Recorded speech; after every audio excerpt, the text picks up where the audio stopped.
অনুপ্রবেশ আটকাতে অনুপ্রবেশকারীদের হঠাতে অল আউট অ্যাকশনে রাজ্যের বিজেপি সরকার। ডিটেক্ট, ডিলিট এবং ডিপোর্টে জোর দিচ্ছে রাজ্য সরকার।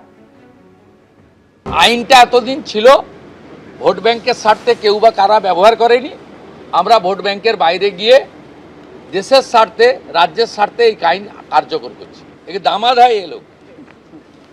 जल्दी जल्दी भागो, जल्दी जल्दी भागो, नहीं तो जो करना है सरकार करेगा। উত্তর চব্বিশ পরগনা, মালদা ছাড়াও মুর্শিদাবাদেও তৈরি হয়েছে হোল্ডিং সেন্টার। লালগোলায় খোলা হোল্ডিং সেন্টারে 5 জন বাংলাদেশি নাগরিককে রাখা হয়েছে। বাহাদুরপুর পঞ্চায়েতের পদ্মা ফিশারম্যান কোঅপারেটিভ সোসাইটি ভবনের 3 তলায় তৈরি হচ্ছে হোল্ডিং সেন্টার। পুরো হোল্ডিং সেন্টার জুড়ে জারি রয়েছে কড়া নিরাপত্তা। আমরা বলে দিয়েছি যে বাংলাদেশের অবৈধ অনুপ্রবেশকারী তাদেরকে কোর্টে পাঠানোর কোনো দরকার নেই, আইনে নেই।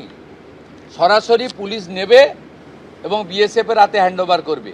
বিএসএফ এর যা ভারত সরকার বাংলাদেশ সরকারের সঙ্গে আছে এগ্রিমেন্ট, তাতে বাংলাদেশি প্রুফ করে হ্যান্ডওভার করে দেবে। আমাদের জেলে 3 মাস 6 মাস 2 বছর রেখে আপনার চাল, আপনার ডাল, আপনার তেল, আপনার মাছ, আপনার ডিম, আপনার কাপড়, আপনার মেডিসিন ওদেরকে দেব কেন? গতকাল স্বরাষ্ট্রমন্ত্রী অমিত শাহ সোশ্যাল মিডিয়ায় লেখেন, অনুপ্রবেশ এবং অন্যান্য কারণে জনবিন্যাসের অস্বাভাবিক পরিবর্তন যে কোনো জাতির বর্তমান এবং ভবিষ্যতের জন্য বড় চ্যালেঞ্জ। অত্যন্ত গুরুত্বপূর্ণ এই চ্যালেঞ্জ মোকাবিলার জন্য 2025-এর 15ই আগস্ট প্রধানমন্ত্রী নরেন্দ্র মোদীজি উচ্চ স্তরের কমিটির ঘোষণা করেছিলেন। আমি অত্যন্ত আনন্দের সঙ্গে জানাচ্ছি যে সরকার এই কমিটি গঠন করেছে।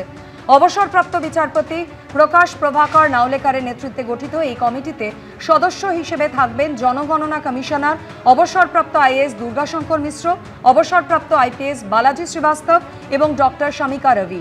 স্বরাষ্ট্র মন্ত্রকের ফরেনার্স 1 বিভাগের জয়েন্ট সেক্রেটারি এই কমিটির সদস্য সচিবের দায়িত্ব পালন করবেন।